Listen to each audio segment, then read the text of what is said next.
Dulu ada seorang raja yang memiliki 4 istri. Suatu hari, sang raja itu jatuh sakit dan hanya bisa berbaring di kasurnya. Sang raja takut mati sendiri, lalu dia memanggil istri keempatnya yang paling dia cintai.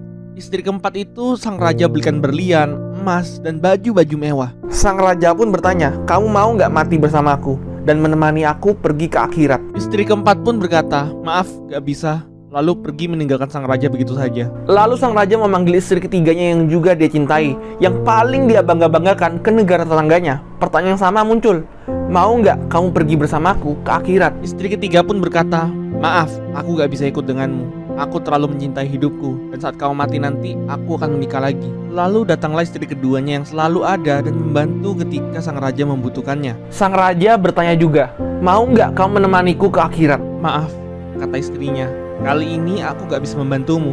Tapi yang bisa kulakukan adalah mempersiapkan pemakamanmu. Dan aku bakal ada di sana nanti sampai detik-detik akhirmu." Lalu sang raja mendengar sebuah suara yang berkata, "Aku akan mengikutimu kemanapun kau pergi, bahkan akhirat sekalipun." Sang raja menoleh.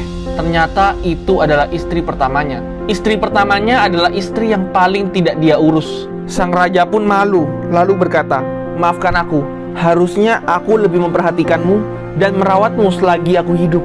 Dalam hidup ini, kita semua punya 4 istri seperti di cerita itu. Istri keempat adalah tubuh kita. Kita suka mendekorasinya dengan perhiasan, baju bagus, tapi pada akhirnya tidak bisa mengikuti kita ke akhirat. Istri ketiga mempresentasikan barang-barang kita. Pada akhirnya tidak bisa kita bawa dan akan diberikan pada orang lain. Seperti yang dikatakan istri ketiga yang akan menikah lagi. Istri kedua adalah teman-teman dan keluarga kita.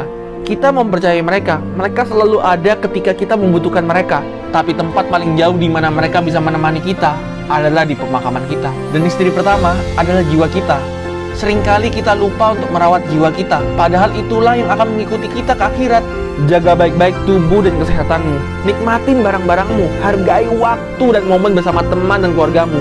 Tapi jangan pernah lupa untuk merawat jiwamu. Pelihara jiwamu.